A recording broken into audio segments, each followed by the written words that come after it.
Good morning and welcome to AGB 406 class. And as you all know that immediately after Eid holidays, like from 6th of May, there's your midterm exams. Okay, पता है आप सबको? You must have information regarding this. So from 6th of May, your midterm will start. So as for my portion for AGB 406, what I will be, what the portion that will be covered for midterm is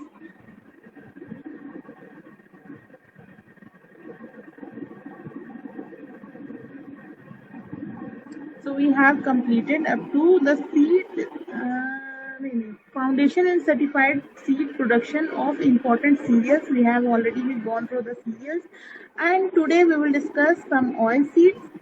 Okay, so I think this up to oil seeds we will cover for the midterm. Okay,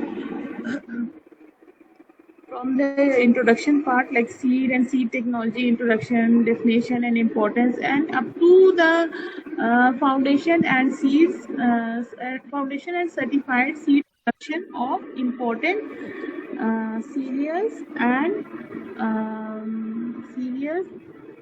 oil seeds. We will cover this portion for the midterm. आपको इतना तैयार करना है अपने midterm के लिए, ठीक है? कोई confusion हो तो बताओ.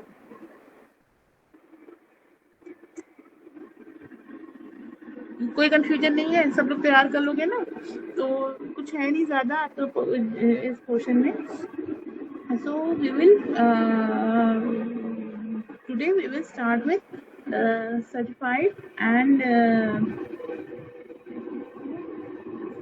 Foundation and certified seed production of important oil seed. अच्छा, पल्सेस वाली पीपीटी जो हमने बनाई थी वो आपको दे दी थी? अभी सारे सो ही रहे हो क्या? उठे नहीं अभी तक?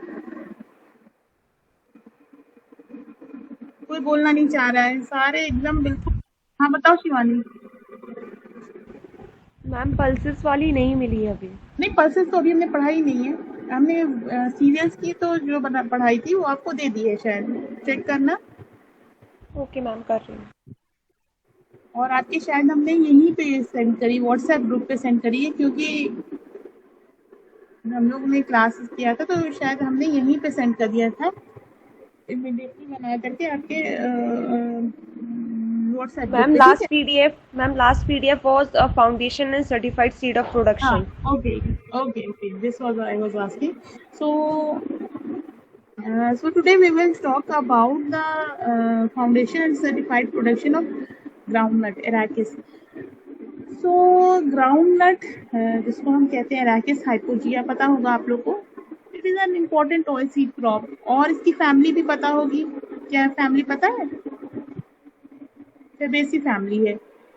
और जो ऑप्टिमम सीजन है इस सीड को अगर प्रोड्यूस करना है, सीड और ग्रेन में डिफरेंस आपको समझ में आ गया. वो सीड प्रोडक्शन में सीड किसको कहते हैं, ग्रेन किसको कहती है, हमने पहले ही आपको बता दिया. आप लोग को चौहान साहब ने आई थिंक थर्सडे को क्लास ली होगी, तो उन्होंने और भी क्लैरिफाई कर दिया होगा कि सीड क्या प्लॉट जो रहता है उसके क्या क्यों अलग होता है ग्रेन प्लॉट से. समझ में आया था? अच्छे से उन्होंने समझा दिया था ना. तो आप लोग एक काम करो, प्रैक्टिकल नोटबुक पे उन्होंने शायद आप लोगों को क्या बताया, पैडी और व्हीट दोनों बता दिया है. बताओ. मैम मैंने क्लास नहीं की थी, बाकियों से पूछ किसने क्लास की थी? किसने क्लास की थी वो बताए भाई. हमें पता तो रहे क्या पढ़ाया आप लोगों ने, तो तब तो हम. बताओ अहमद, आप क्लास रेगुलरली करते हो? Faria, you are a very regular student. You tell me क्या पढ़ाया था चौहान साहब ने थर्सडे को प्रैक्टिकल क्लास में? क्लास नहीं करी थी. हाँ मैम उनकी क्लास नहीं करी थी उस टाइम पे. किसने करी थी?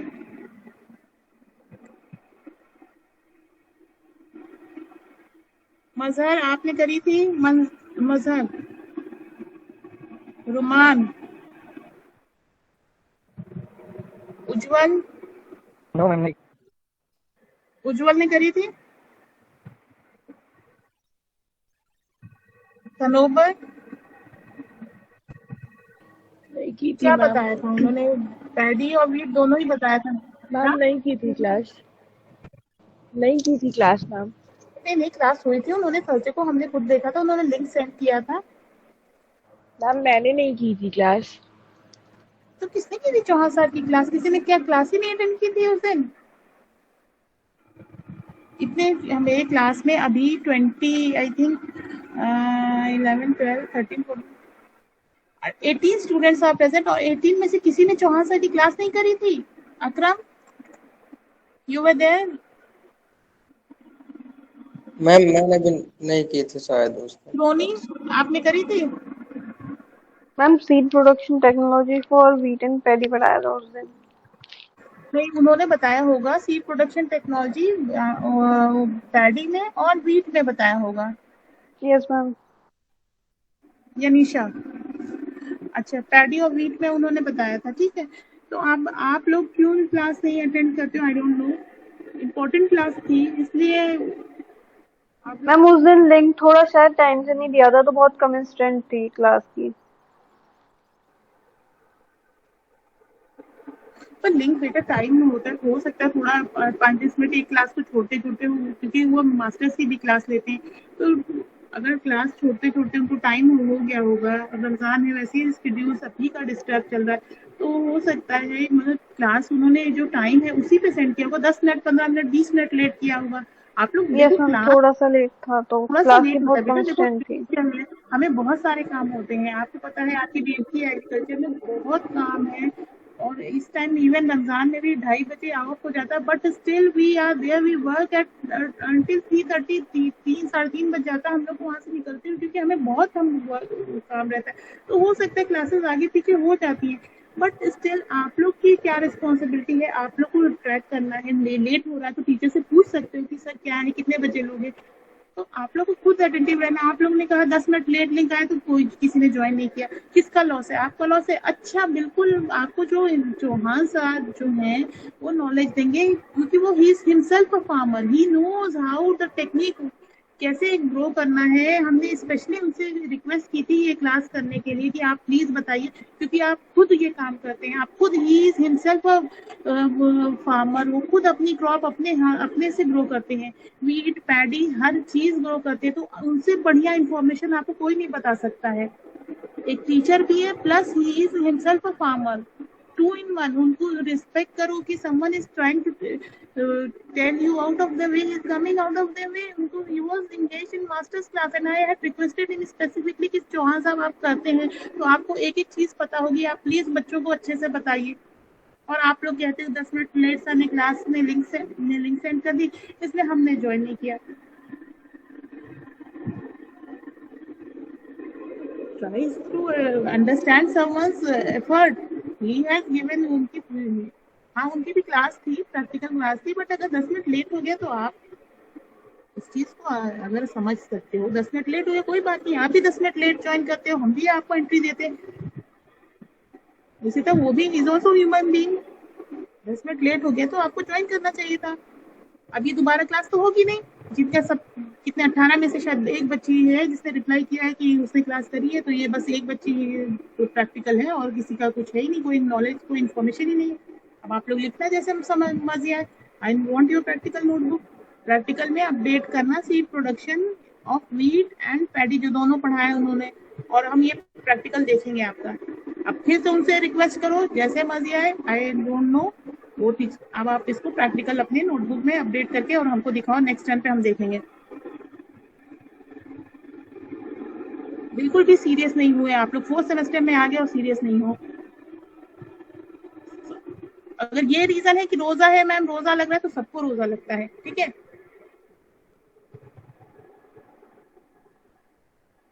So today we will discuss about groundnut, Arachis hypogaea। Arachis hypogaea groundnut सबने देखा होगा, सब खाते होंगे, बहुत सारे लोगों को पसंद भी नहीं आता है, पीनट बटर के फॉर्म में कुछ लोगों को एलर्जी भी होती है। तो ये जो ग्राउंडनट है Arachis hypogaea, it is one of the important oil seed crop, ठीक है। इसकी फैमिली कौन सी है हमने बताई थी, Fabaceae. Optimum season seed production के लिए क्या है, दिसंबर से जनवरी। आप लोग देखते हो विंटर्स में जो है मूंगफलियां आती हैं, तो जो ऑप्टिमम सीड प्रोडक्शन के लिए जो सीजन है वो दिसंबर से जनवरी है इरिगेटेड क्रॉप के लिए। और वहीं अगर रेन फेड क्रॉप है तो June July is the best season.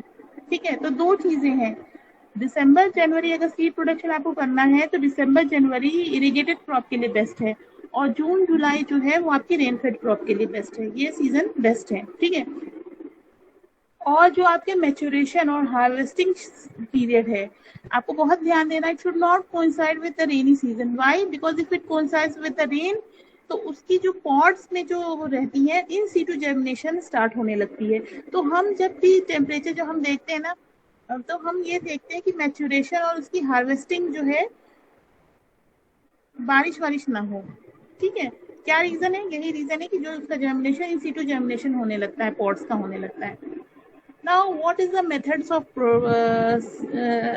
production of? We have to discuss about the certified foundation and certified seed. ठीक है, ग्राउंडनट जो है हमारी सेल्फ पॉलिनेटेड क्रॉप है, और आउट क्रॉसिंग भी होती है, इसमें कुछ परसेंट होती है, 0 से 5%, हर क्रॉप में कुछ ना कुछ परसेंट आउट क्रॉसिंग या क्रॉस पॉलिनेशन होता है।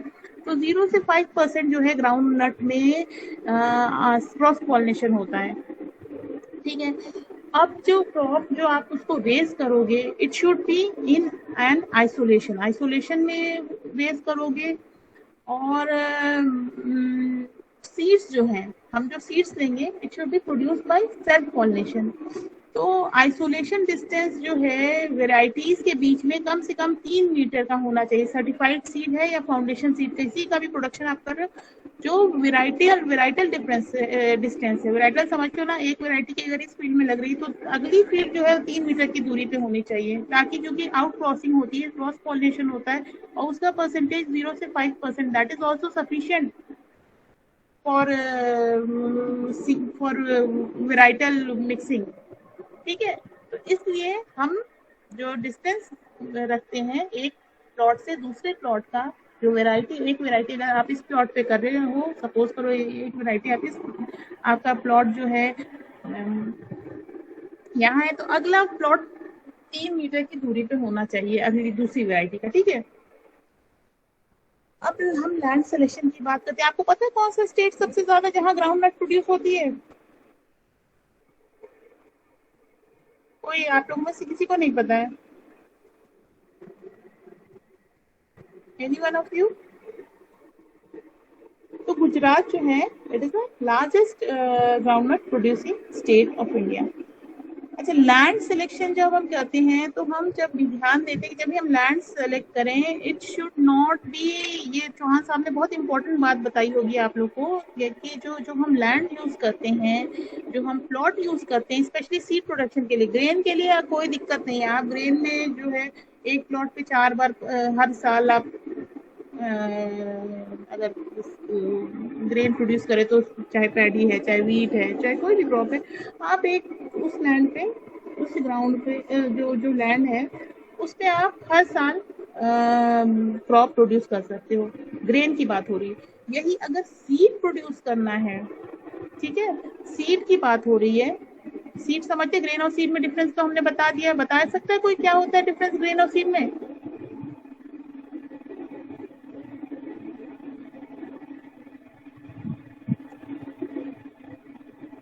नहीं बता पाएगा कोई भी, किसी को नहीं पता थी। हाँ बताओ रुमान।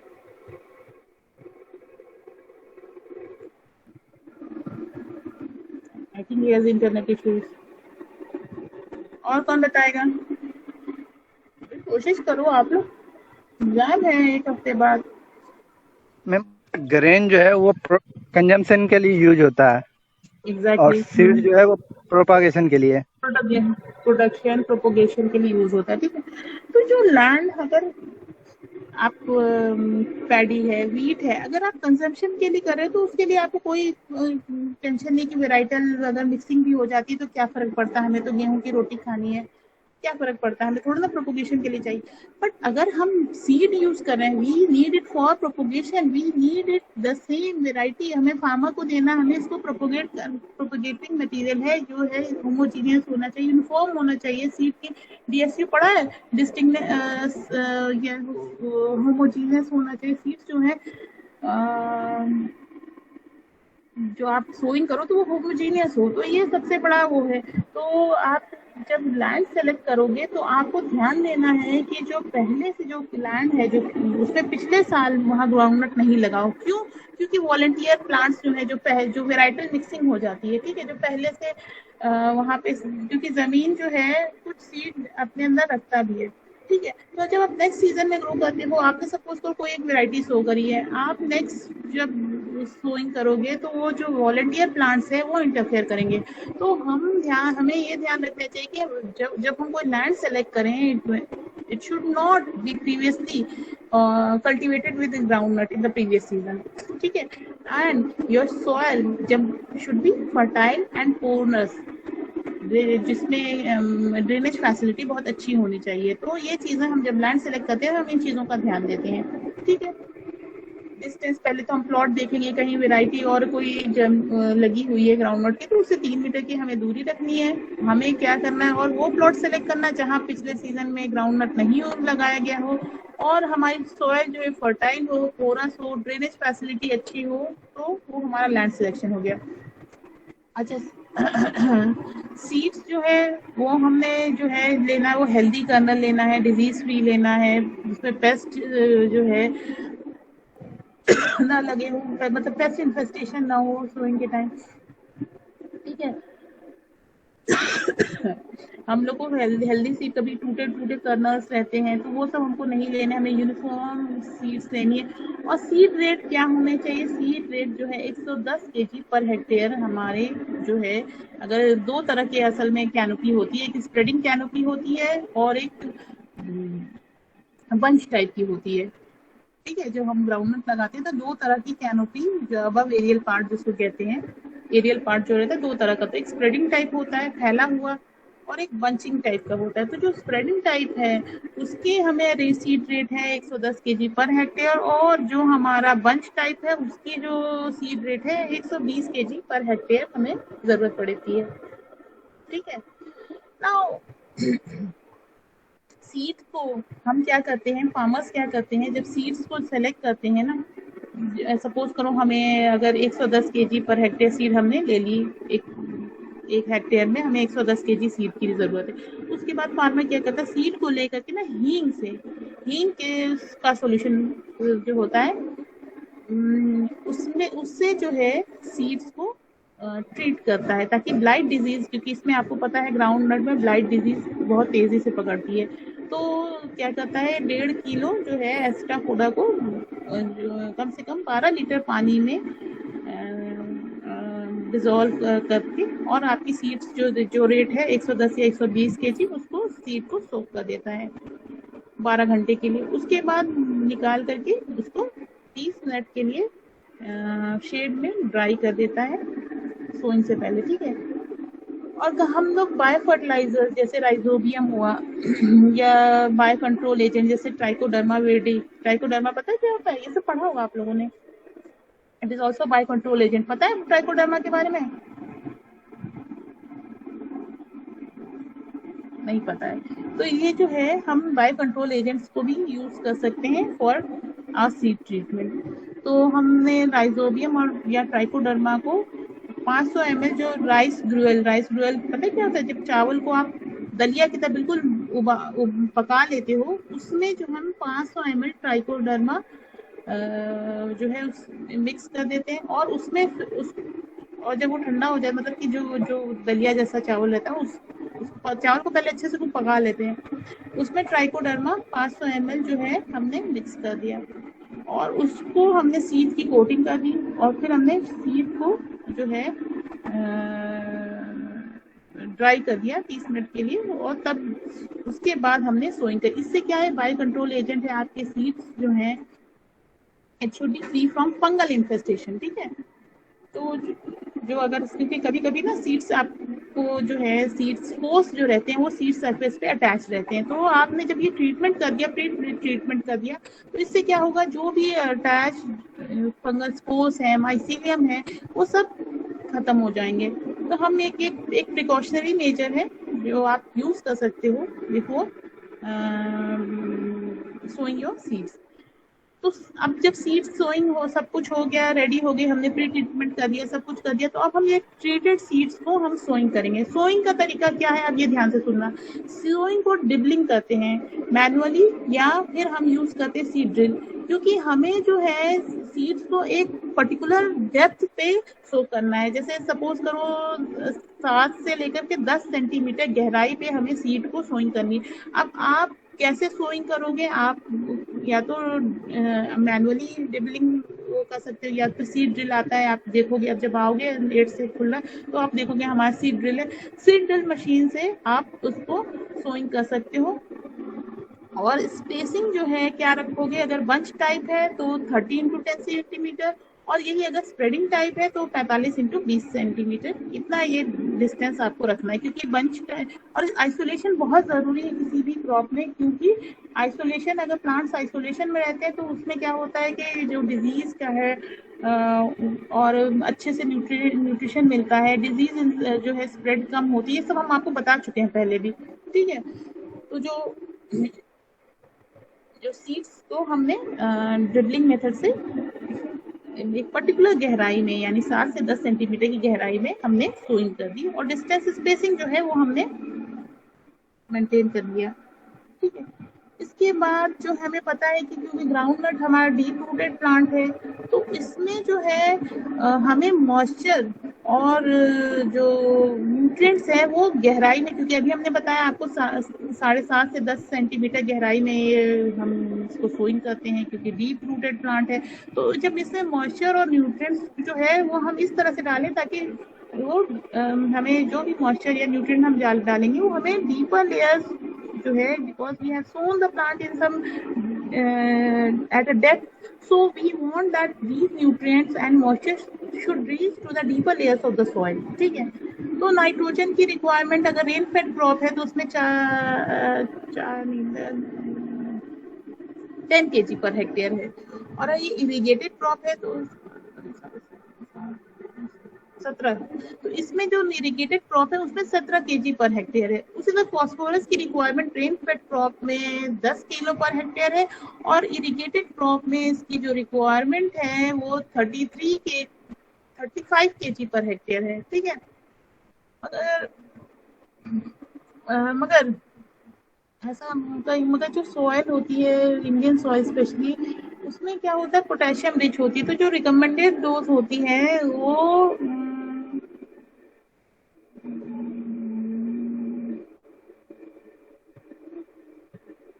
हाँ, रिकमेंडेड डोज जो है,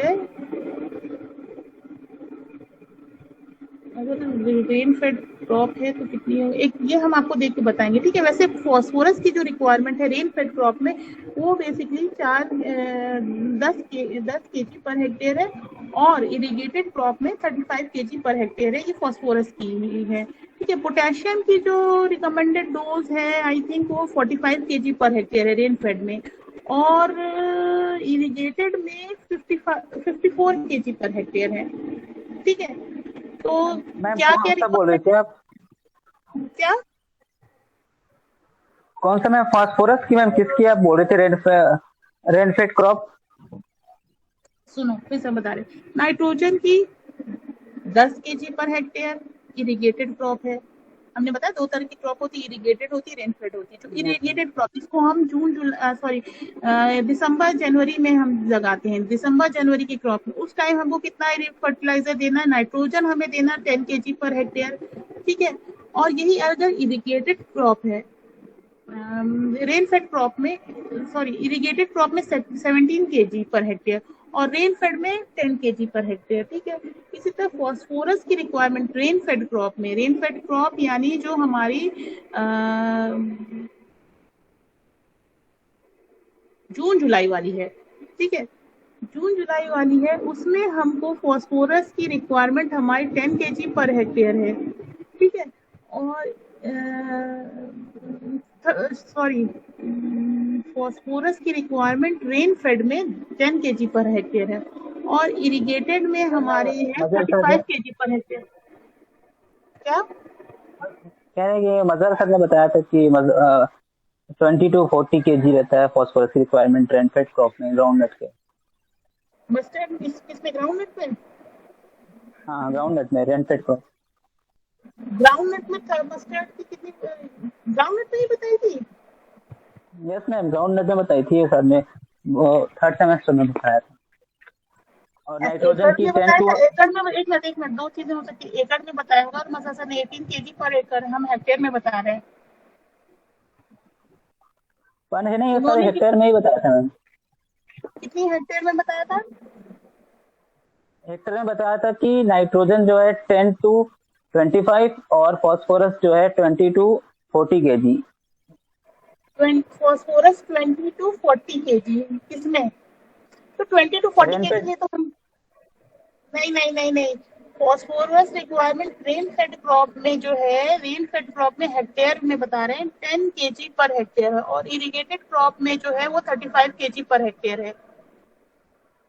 और पोटेशियम की जो रिकमेंडेड डोज है वो है 45 KG per hectare rain fade में, और 54 KG per hectare irrigated crop में। एक बार फिर से देखना डेटा, सर ने कहाँ से दिया था? सर ने पीडीएफ दिया था मैम, वो हम लोग को नोट किया था, उसी में था। अच्छा ठीक है, चलो पीडीएफ में देख लेना, हम भी आपको देखेंगे, पीडीएफ भी देंगे, चेक कर लेना एक बार उसमें। वैसे जो रिकमेंडेड डोज है, स्पेशली जो नाइट्रोजन की रिक्वायरमेंट है रेन फेड, क्योंकि आपको सब पढ़ा है आपने, बता दे तो हो नहीं, पढ़ा है तो फिर हमें क्यों पढ़वा रहे हो?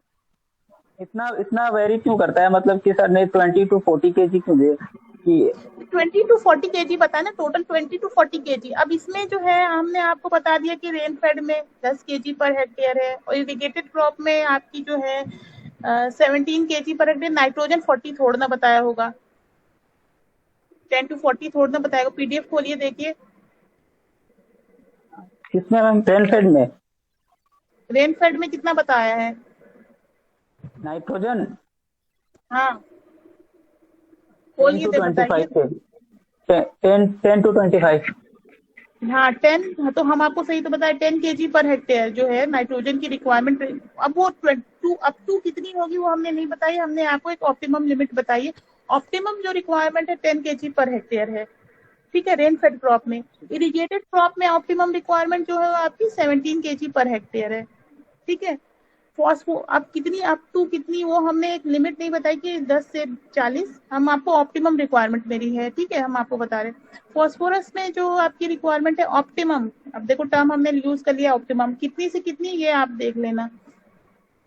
तो जो ऑप्टिमम रिक्वायरमेंट है फॉस्फोरस की रेन फेड क्रॉप में वो है आपकी 10 केजी पर हेक्टेयर, ठीक है। और यही इरिगेटेड क्रॉप होगी तो उसमें जो होगी 35 केजी पर हेक्टेयर। और पोटेशियम की जो रिकमेंडेड डोज है वो है 45 KG per hectare rain fade में, और आपकी जो इरिगेटेड है उसमें 54 केजी पर हेक्टेयर। अब कितने से कितना मदर सर ने बताया वो देख लेना, इसमें कहीं ना कहीं फॉल करेगा जो हमने बताया है, वो लिमिट, ऑप्टिमम लिमिट फॉल करती है। तो कोई, क्योंकि एक डोजेस जो है वो ऑप्टिमम यहाँ से, जैसे हमने मजा से नहीं बता दी 10 से 40, अब 10 से 40 में ऑप्टिमम जो 17 है, 20 है, 25 है, डिपेंड करता है, ठीक है।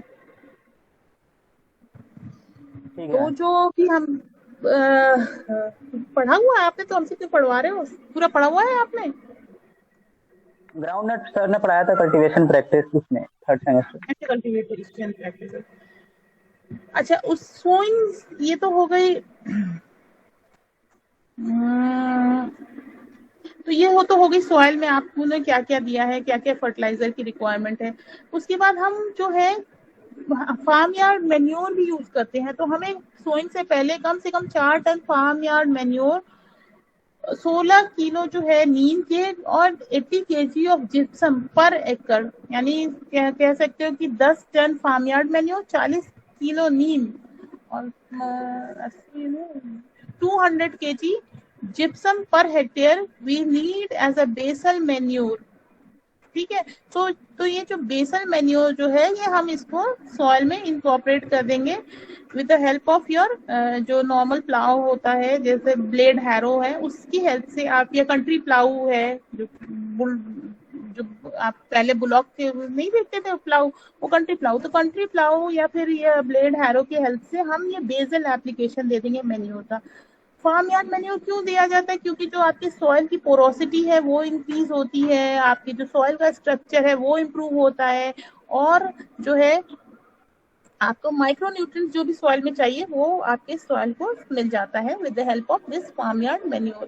ठीक है, फार्म यार्ड मैन्योर की नहीं अगर आप देना चाह रहे हो तो एक ऑल्टरनेटिव प्रैक्टिसेस भी लोग यूज करते हैं, फार्मर यूज करते हैं, वो they you go for green manuring. Green manure क्या होता है? जैसे सन हेम्प हुआ, ढैंचा हुआ, या दूसरी जो लेग्यूमिनस क्रॉप्स होती हैं उनको हम क्या कहते हैं कि ग्रीन मैन्योर के फॉर्म में we can use this as a replacement to farm yard manure. ठीक है, तो आपने बेसल ट्रीटमेंट दे दिया। अब 15 से 20 दिन जो आपकी वो हो गई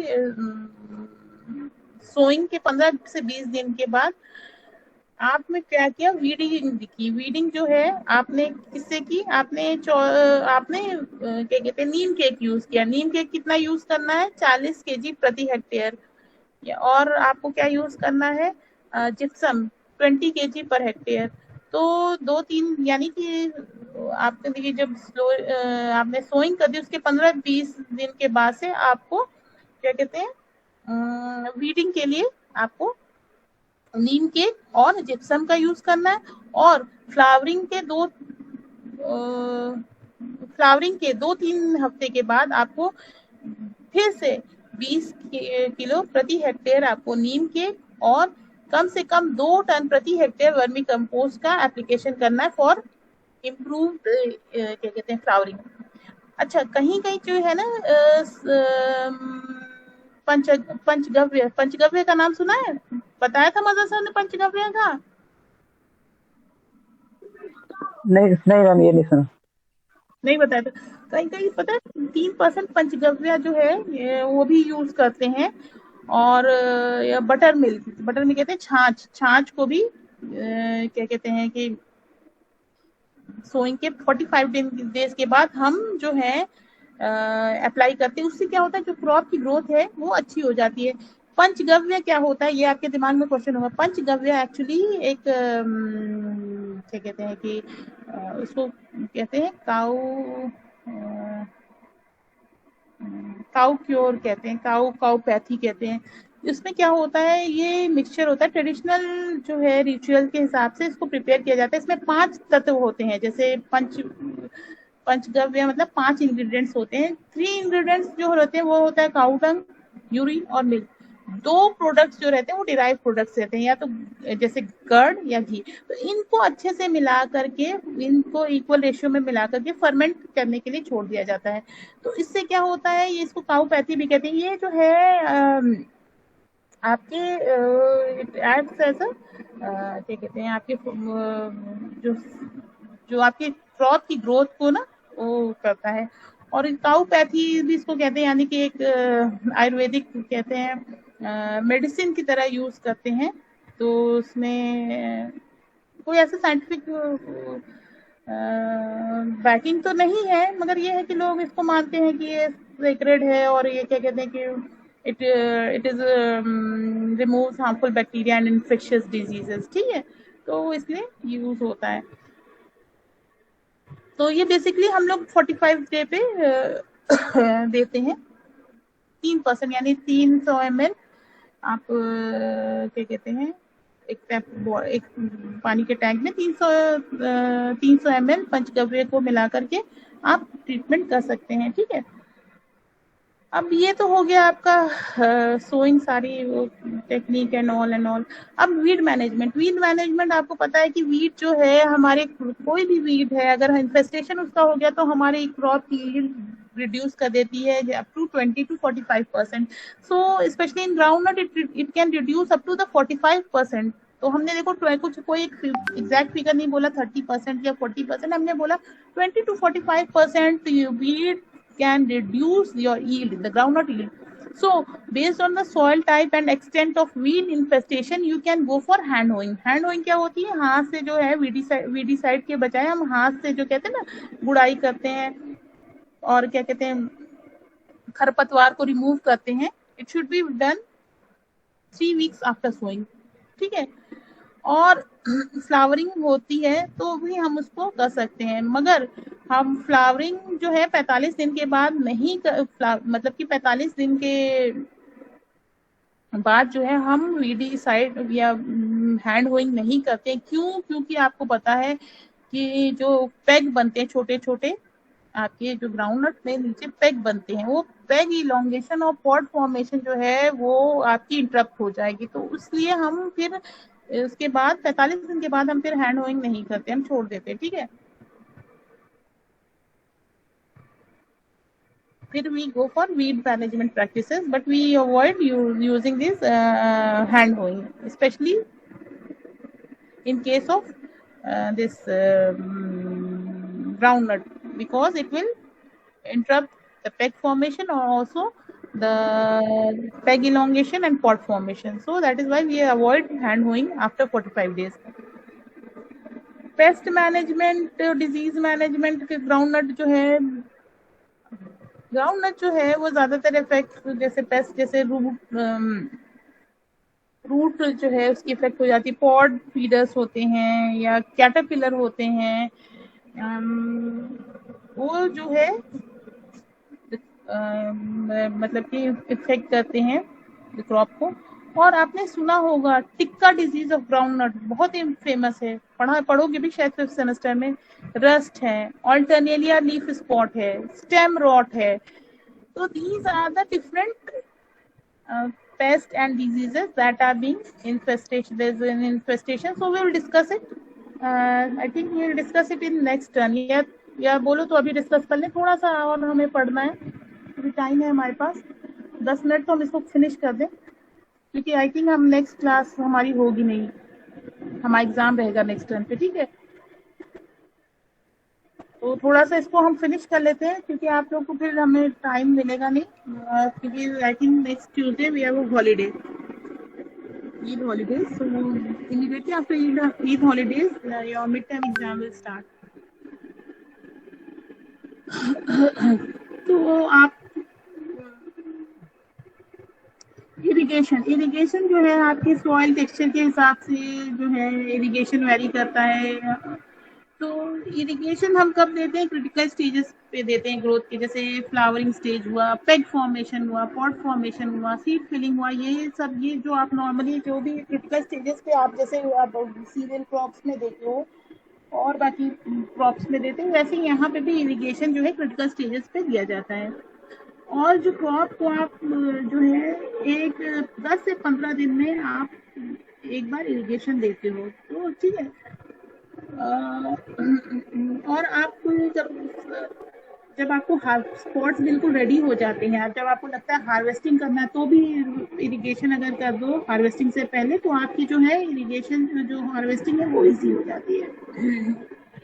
ड्राइंग तो करना ही रहता है, हर क्रॉप में आपको ड्राइंग करना आता है कि वेजिटेटिव फेज हुआ, हार्वेस्टिंग, और वेजिटेटिव से लेकर हार्वेस्टिंग स्टेज तक आपको रॉगिंग करनी रहती है, क्योंकि आपको ऑफ टाइप्स को रिमूव करना है कलर के बेसिस पे, ग्रोथ पैटर्न के बेसिस पे, फ्लावरिंग के बेसिस पे। तो और फील्ड इंस्पेक्शन, क्योंकि आप सर्टिफाइड सीड ग्रो करें और फाउंडेशन सीड ग्रो करें, तो फील्ड इंस्पेक्शन के लिए अगर वो आएगा तो आपको जो है फील्ड इंस्पेक्शन के लिए अगर कोई यहाँ का ऑफिसर आता है, तो एटलीस्ट कितने ऑफ टाइप परमिटेड है अगर इंस्पेक्शन में, तो कम से कम 0.10% जो है फाउंडेशन सीड के लिए और सर्टिफाइड सीड के लिए 0.20% जो है that is a permissible limit for of types. ठीक है, तो हमें ऑफ टाइप्स जो है ड्राइंग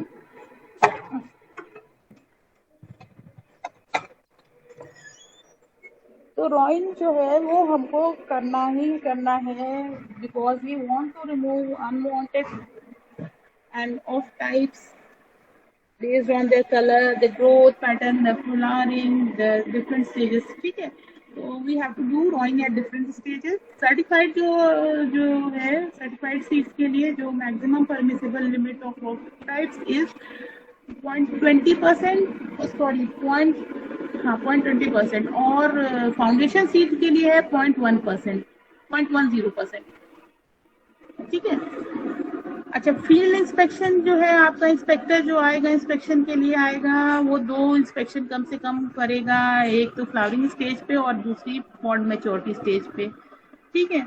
यानी फिर जब पॉड मैच्योर हो जाएगी तो 15 दिन बाद आप हार्वेस्ट कर लोगे, तो जो इंस्पेक्शन हो, फील्ड इंस्पेक्टर होगा, वो कब आएगा, एक तो फ्लावरिंग स्टेज पे आएगा और पॉड मैच्योरिटी के स्टेज पे आएगा सर, ठीक है।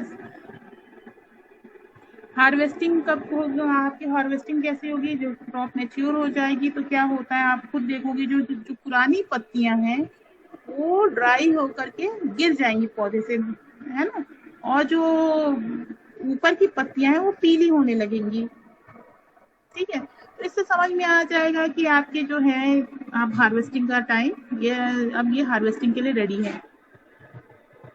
तो हमने आपको बताया हार्वेस्टिंग में क्या है, सॉइल मॉइस्चर अगर जो है वो अगर अच्छे से मॉइस्ट रहेगी तो आपको हार्वेस्टिंग इजी रहेगी, ठीक है। तो जो बंची वेराइटीज हैं उनको क्या करते हैं, उनको हम हाथ से ही हार्वेस्ट कर लेते हैं, और जो जिनकी कैनोपी स्प्रेडिंग टाइप है उनको हम खोद करके निकालते हैं, हैरो की हेल्प से हम खोदते हैं निकालते हैं। और एक बात का ध्यान देना है हार्वेस्टिंग में, जब आप ग्राउंड नट को हार्वेस्ट करो ना तो सनशाइन बिल्कुल ब्राइट होनी चाहिए, खूब तेज सूरज चमके तब आप हार्वेस्टिंग करना, ठीक है। अच्छा, हार्वेस्टिंग कर ली आपने, तो ग्राउंड नट पॉड्स जो हैं, जब आपने हार्वेस्टिंग करी तो जो ग्राउंड नट जो मूंगफली के जब आप वो निकालोगे, पॉड को रिमूव करोगे, तो वो जो पॉड्स को जब रिमूव करोगे ना तो उसको क्या कहते हैं, उसको स्ट्रिपिंग कहते हैं। तो पॉड्स को कैसे रिमूव करते हैं, या तो हाथ से तोड़ो या तो उसको डंडे से पीटो, जमीन में रख के डंडे से पीटो। तो जो पॉड हैं उनको आपने स्ट्रिपिंग कर ली और उसके बाद आप उनको सन ड्राई करोगे। मॉइस्चर कंटेंट जो है 9% मॉइस्चर कंटेंट होना चाहिए, ठीक है। अच्छा, आप कहोगे कि मैम सीड इसके बड़ी है, ये रिकैल्सिट्रेंट सीड है या ऑर्थोडॉक्स सीड है, दिमाग में क्वेश्चन आया या नहीं आया? हमने बताया आपको रिकैल्सिट्रेंट सीड्स क्या होती है, ऑर्थोडॉक्स सीड्स क्या होती है, बहुत इंपॉर्टेंट क्वेश्चन है। तो जब सीड्स इसकी 2 बड़ी होती, but these are the orthodox seeds because I have already told you that they can be dried to moisture content less than 9%. Less than 9% मतलब they can bear the drying, so these seeds they are orthodox seeds and not recalcitrant seeds, ठीक है। तो question exam में पूछा जाता है Orthodox seeds क्या होती है, कितने मॉइस्चर कंटेंट पर ये सीड्स वायबल रहती हैं। ऑर्थोडॉक्स सीड्स तो 12% से नीचे जितना भी मॉइस्चर कंटेंट अगर वो ड्राइंग कर लेती है तो these are the orthodox seeds. और रिकैल्सिट्रेंट सीड्स वो होती है जो ड्राइंग रेजिस्टेंस होती हैं, जो डेसिकेशन जिनका ड्राइंग डेसिकेशन रेजिस्टेंट होती हैं, तो उनको अगर ड्राइंग करो तो खराब होने लगती हैं, ठीक है। जैसे मैंगो की हुई, आपकी कटहल की सीड हुई, कॉफी की, कोकोआ की, ठीक है। अच्छा, आपने ग्राउंड नट पॉड्स को आपने रिमूव कर दिया और आप उसको स्टोर कर लोगे नेक्स्ट सोइंग सीजन तक, या जब भी आप उसको स्टोर करोगे किसमें, गनी बैग्स होता है जिसमें पॉलिथीन की लाइनिंग रहती है, कट्टे जिसको कहते हो आप लोग, उसमें आप उनको स्टोर कर लोगे। और ये आपकी सीड जो है कि कब तक स्टोर कर सकते हैं, 18 मंथ तक जो है you can store it like this. और कभी हम क्या कर सकते हैं, हम जो काफूर होता है ना जिसको हम कैम्फर कहते हैं, कैम्फर के कुछ पीसेस हम बैग में डाल कर दे देते हैं ताकि हम जो कीड़े मकोड़े से हमारा जो प्रिजर्व है। कभी कभी हम क्या करते हैं, हम नीम लीव से भी डालते हैं हमने, ये तो नॉर्मल प्रैक्टिस है, आप लोग को पता ही होगी कि चावल वावल रहता है तो उसमें भी हम लोग कभी कभी नीम की पत्तियां डाल देते हैं ताकि they act as a repellent for the storage pests, ठीक है। तो क्या है, हम 2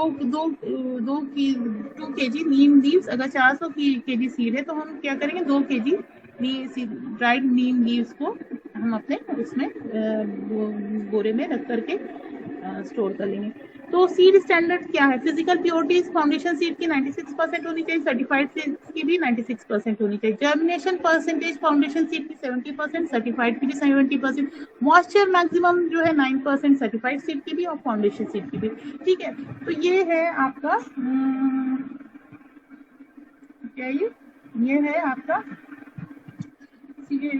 foundation certified seed production in oil crop, specially your Arachis साइकोजिया, ग्राउंडनट, मूंगफली खाते हो ना, groundnut oil, peanut butter, you all consume with the help of this groundnut. ठीक है, तो इस तरह से सीड प्रोडक्शन होता है ग्राउंडनट का। आपके पास पहले से भी पीडीएफ है, सब तो पता है आप लोग के पास है ही, तो आप लोग इसको प्रिपेयर कर लो। और